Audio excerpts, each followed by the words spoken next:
अमावस्या को पीपल की जड़ में लक्ष्मी नारायण जी का पूजन होता है। व्रत का संकल्प करके पीपल की जड़ में लक्ष्मी नारायण का स्थापन करके तथा जल चढ़ाकर पीपल की जड़ में सूत लपेट दें।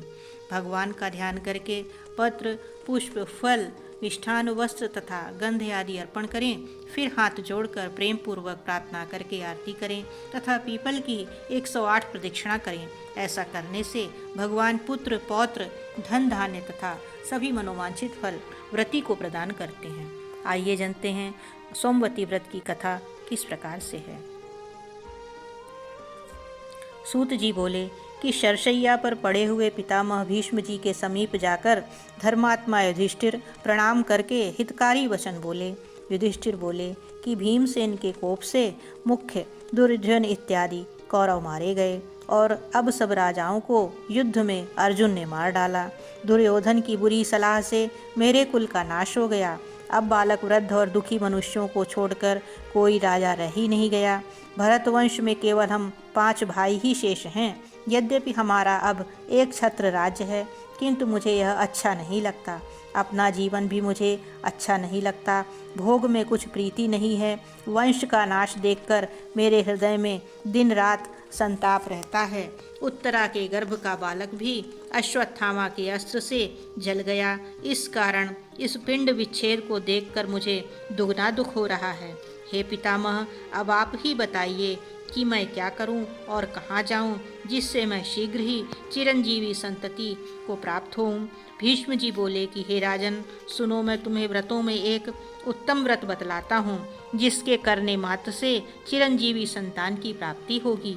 हे अर्जुन, जब सोमवती अमावस्या हो उस दिन अवश्य पीपल के समीप जाकर जनार्दन का पूजन करें और उस वृक्ष की 108 प्रदक्षिणा करें और उतने ही रत्न, धातु और फल ले लें, अर्थात 108 रत्न, सोना चांदी के आभूषण, यावर्तन, फल और लड्डू, पेड़ इत्यादि मिठाई लें और प्रत्येक दक्षिणा में 108 में से एक एक वस्तु लेकर प्रदक्षिणा पूरी करके अलग रखते जाएं। इस प्रकार 108 प्रदक्षिणा में अपनी शक्ति के अनुसार 108 वस्तुएं देकर व्रत समाप्त करें। हे राजन, यह व्रत राज सोमवती अमावस्या का व्रत विष्णु भगवान को प्रीतिकर होने से शुभ फल देने वाला है। हे प्राज्ञ, तुम उत्तरा से इस व्रत को करवाओ, उसका गर्भ जीवित हो जाएगा और तीनों लोकों में विख्यात गुणवान पुत्र होगा। पितामह के वचन सुनकर युधिष्ठिर पुनः बोले कि उस व्रतराज को विस्तार के साथ कहिए। भीष्म जी बोले कि एक सर्वविख्यात कांची नाम की महापुरी है, जो चांदी के पर्वत जैसे ऊंचे ऊंचे बड़े बड़े विशाल महलों से सुशोभित हैं तथा ब्राह्मण, क्षत्रिय, वैश्य और शूद्र सभी अपने अपने कर्मों में लगे रहते हैं।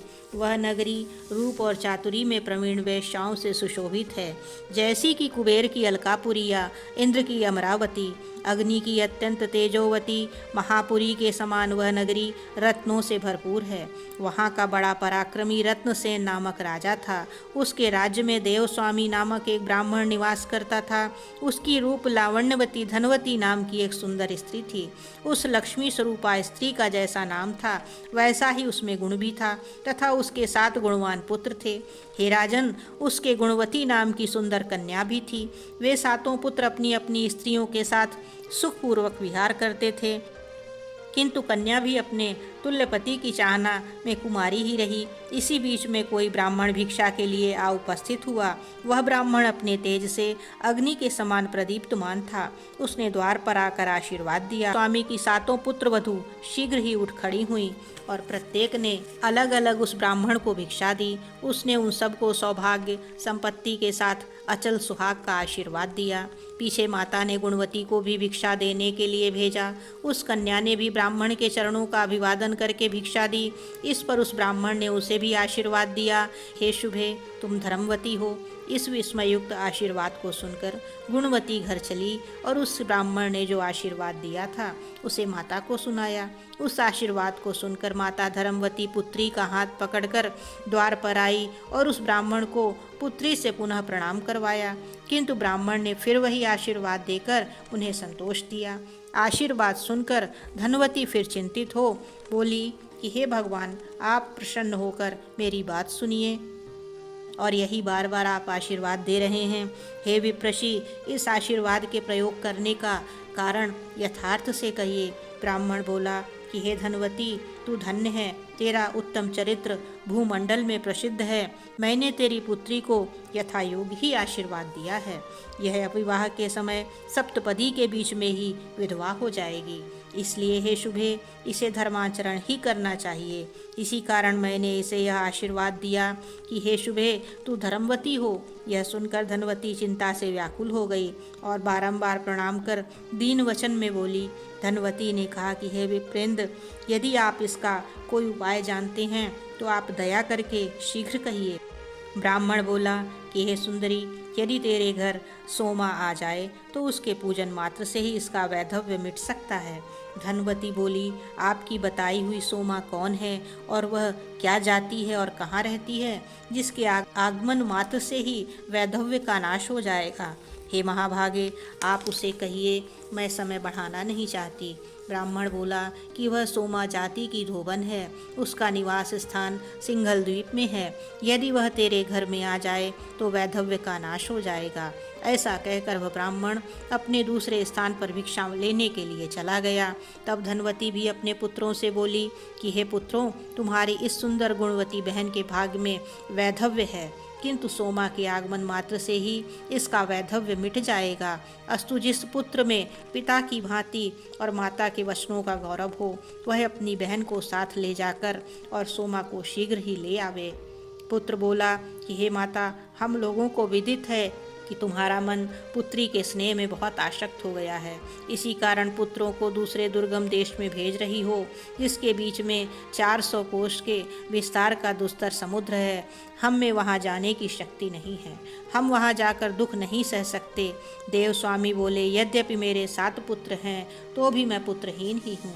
मैं स्वयं सिंघल द्वीप जाऊंगा और पुत्री के वैधव्य के नाश करने वाली उस सोमा को लेकर आऊँगा। इस प्रकार देव स्वामी क्रोधित होकर कह ही रहे थे कि उसी समय छोटे पुत्र शिव स्वामी ने प्रतिज्ञापूर्वक कहा कि हे तात, आप क्रोध के वशीभूत ऐसा ना कहो। मेरे सिवा ऐसा कौन सिंघल द्वीप जाने में समर्थ हो सकता है। मैं बहन को लेकर सिंघल द्वीप जाऊंगा। ऐसा कहकर वह सहसा उठ खड़ा हुआ और प्रणाम करके बहन को साथ लेकर आनंदपूर्वक सिंघल द्वीप को चल दिया। वह ब्राह्मण पुत्र कुछ ही दिनों में चल समुद्र के किनारे पहुंच गया और वहां समुद्र पार करने का प्रयत्न करने लगा। उसने वहां एक अत्यंत विशाल वट वृक्ष देखा, जिसके खोखले में गिद्धराज के बच्चे सुखपूर्वक बैठे हुए थे। कर उन दोनों बहन भाई ने लगे हुए वहां पर दिन बिताया। समय पर संध्या समय वह गिद्ध बच्चों के लिए भोजन लेकर आया और उन्हें पकड़कर भोजन कराने लगा, किंतु उसके बच्चों ने गिद्ध से भोजन लेकर नीचे गिरा दिया। तुम भूखे होकर भी भोजन क्यों नहीं कर रहे हो? मैं तुम्हारे योग्य यह कोमल मांस लाया हूँ। बालक बोले कि हे तात, इस वृक्ष के नीचे 2 मनुष्य बैठे हुए हैं, उनके स्वीकार किए बिना हम कैसे भोजन कर लें? ऐसा सुनकर वह गिद्ध दरियार्थ होकर उनके समीप आकर यह वचन बोला कि हे द्विज, आप दोनों को जो भी कार्य हो सो मुझसे प्रकट करो। हे विप्रवर, मैं उसे सब प्रकार से करूँगा, किंतु आप लोग भोजन कर लो। ब्राह्मण बोला कि हम सिंघल द्वीप जाने के लिए समुद्र पार जाना चाहते हैं। हमें अपनी बहन के वैधव्य का नाश कराने के लिए सोमा को लाने की इच्छा है। गिद्ध बोला कि मैं प्रातःकाल ही तुम्हें समुद्र के पार उतार दूंगा और सिंघल द्वीप में सोमा का घर भी दिखला दूंगा। इसके पश्चात रात्रि व्यतीत होने पर सूर्यदेव के उदय होते ही गिद्धराज ने उन दोनों बहन भाई को समुद्र पार उतार दिया। वे सिंघल द्वीप में आकर सोमा के घर के समीप ही ठहर गए। इसके पश्चात वे दोनों प्रातःकाल के समय सोमा के घर की चौक को साफ करके उसे प्रतिदिन लीप करके सुंदर बना देते। इस प्रकार यह करते करते उन्हें वहाँ 1 वर्ष व्यतीत हो गया। इस प्रकार की स्वच्छता देखकर सोमा ने विस्मित होकर अपने पुत्रों तथा बहुओं से पूछा कि यहाँ यह झाड़ू लगाकर कौन लीपा करता है? मुझसे कहो। उन सभी ने एक ही साथ कहा कि यह हमारा किया हुआ नहीं है। इसके पश्चात एक दिन वह धोबिन रात्रि में छिप कर बैठ गई उसने देखा कि ब्राह्मण की कन्या आंगन में झाड़ू लगा रही है और पवित्र व्रती भाई उस आंगन को लीप रहा है। सोमा ने उन दोनों के पास जाकर पूछा कि तुम दोनों कौन हो, मुझसे कहो। उन्होंने सोमा से कहा कि हम ब्राह्मण की संतान हैं। सोमा बोली कि घर में ब्राह्मण बुहारी लगाते हैं, इससे तो मैं जल गई, नष्ट हो गई। इसमें कोई संदेह नहीं है कि इस पाप से मेरी जाने कौन कौन सी दुर्दशाएं होंगी। हे द्विज, हम तो हर प्रकार ही से पाप जाति धोबन विख्यात हैं, फिर तुम ब्राह्मण होकर यह विपरीत कर्म करने की इच्छा क्यों करते हो? शिव स्वामी ने कहा कि यह जो मेरी गुणवती नामनी देवी स्वरूपा बहन है, सो इसका विवाह के समय सप्तपदी के बीच में वैधव्य योग पड़ा है और तुम्हारे समीप रहने मात्र से वैधव्य योग का नाश हो सकता है। इसी कारण से मैं बहन सहित यह दास कर्म करता हूँ। सोमा ने कहा, अब आगे ऐसा ना कहना, मैं तुम्हारी आज्ञा से ही चलूंगी। सोमा घर में आकर बहुओं से कहने लगी कि मैं इनके साथ जाती हूँ। यदि कभी मेरे राज्य में मेरा व्यक्ति मर जाए तो जब तक मैं लौट कर ना आऊँ तब तक उसके शव को वैसा ही रहने देकर उसकी रक्षा करते रहें।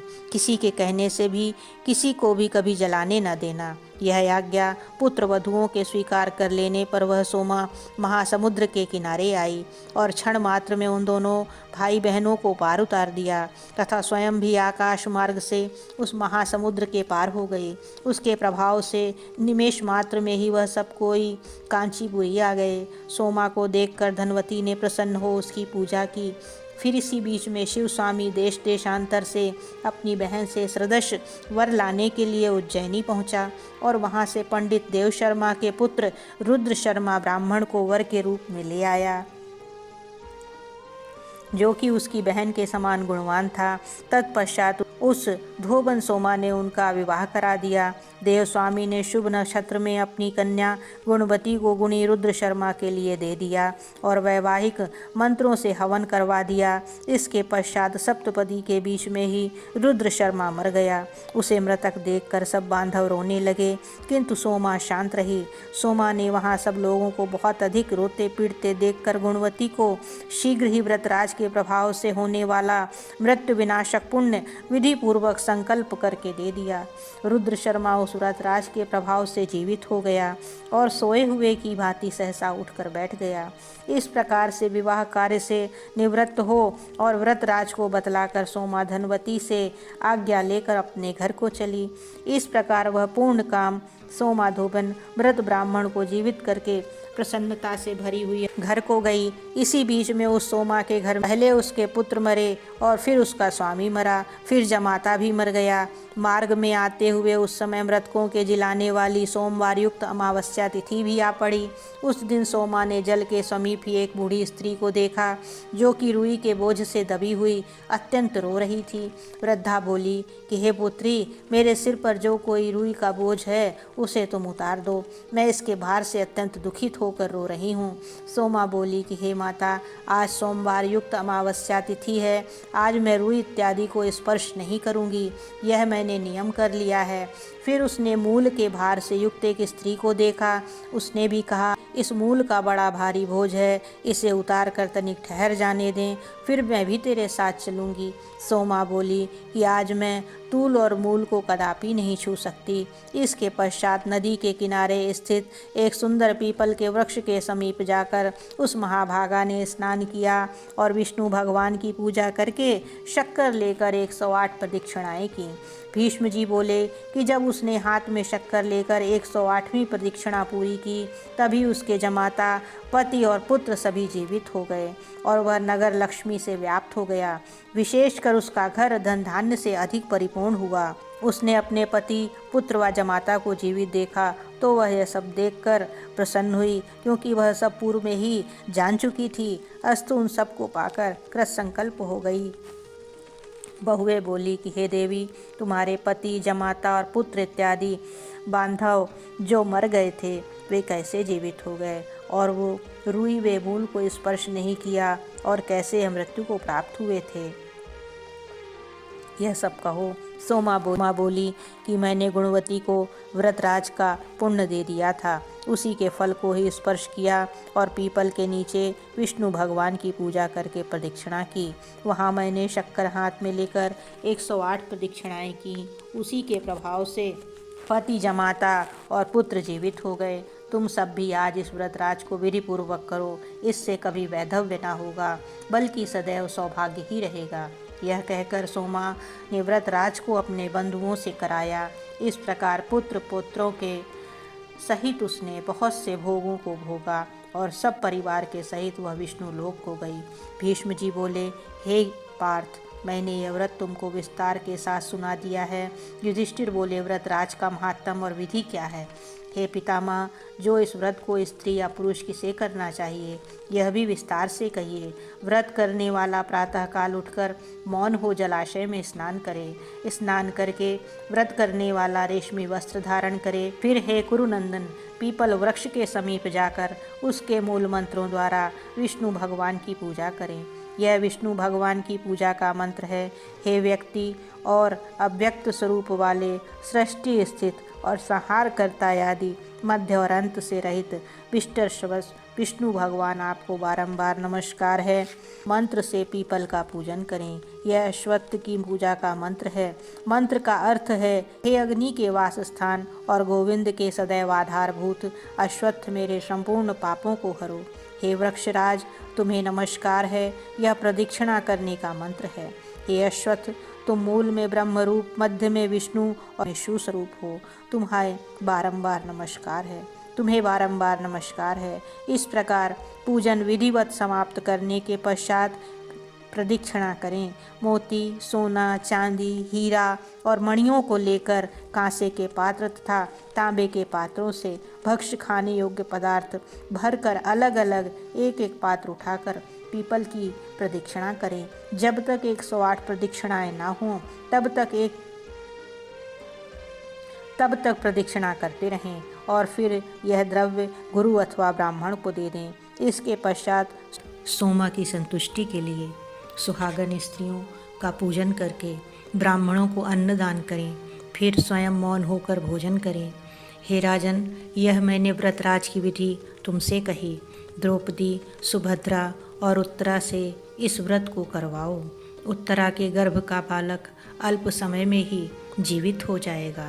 युधिष्ठिर जी बोले, जो स्त्री थोड़ी संपत्ति वाली हो वह बिना स्वर्ण के क्या करे? वह इस व्रतराज का पूर्ण फल कैसे प्राप्त कर सकती है, वो भी कहिए। भीष्म जी बोले कि हे पांडव, फूल, भक्ष्य पदार्थ, लड्डू, पेड़ा इत्यादि और वस्त्रादि के द्वारा प्रदक्षिणा करने से भी पूर्ण फल की प्राप्ति होगी। हे नरेंद्र, के इस व्रत के प्रभाव को तुमने ध्यानपूर्वक सुना है। पति, पुत्र, धन और बहुत परिवार की इच्छा वाली स्त्री को इसे शीघ्र ही करना चाहिए। यह कोई आश्चर्यचकित बात नहीं है। सोमवती अमावस्या की कथा यहाँ पर समाप्त होती है। आगे भी इस तरह की पौराणिक एवं धार्मिक कथाओं को सुनने के लिए चैनल को लाइक एवं सब्सक्राइब अवश्य करें। जय माता दी।